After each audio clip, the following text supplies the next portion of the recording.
please. Neil says that there aren't enough inspectors. The other inspectors are local authority inspectors, of which I'm one. In local authorities, there's a lot more emphasis on the food safety inspection than there is health and safety inspection, and that's because the Food Standards Agency has targets for food inspections. Do you think there should be a body, perhaps in the HSC, that gives targets to local authorities, because some local authorities perhaps aren't as active, put as much resources in as they should be? I'm supposed to answer that one straight away. Right. Well, why do you think, if I can just an observation, as again as a defendant lawyer, we talk about consistency within the health and safety executive being an issue. I suspect Michael will have the same experience of finding it much harder still to predict what sort of tone of enforcement regime you'll come across from one authority to another. And I think that's a real challenge. So I think in the area where I practice in the northwest of England, there are a very different tone from crossing one border to the next. So is that your experience as well, Mike? Or? Certainly my experience. Yeah. But, local authorities are much more difficult to second guess on the approach they would take, and also it's not only in terms of the type of things that they will go after, but it's also the way in which they will investigate. Sometimes you should say you're surprised at the approach that's taken. Neil. My starting point is that I am always wary of fixed targets for anything.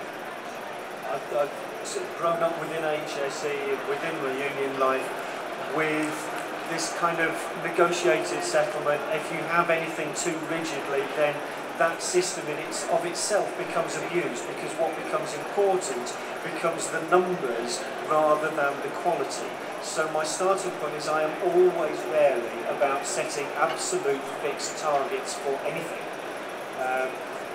Having said that, I do think that there needs to be more impetus for health and safety, to raise health and safety in the awareness of elected representatives. Because let's face it, for local authority work, local authorities do what the elected representatives want them to do, because they are answerable to the local constituency. And I think the big problem is, what I said this morning, is the public debate, the awareness of health and safety, the awareness that it is not just the regulator, it is everybody, and that there are many parties that have to play their part in that. And the local authority is a very important part.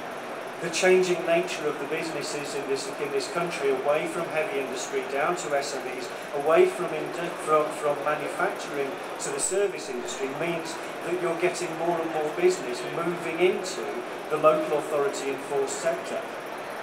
If you do not get a commensurate shift of resource into the regulators, then you will be getting very disproportionately far more businesses not being regulated at all. Local authorities, like any organisation, get driven by elected representatives and what they are measured on.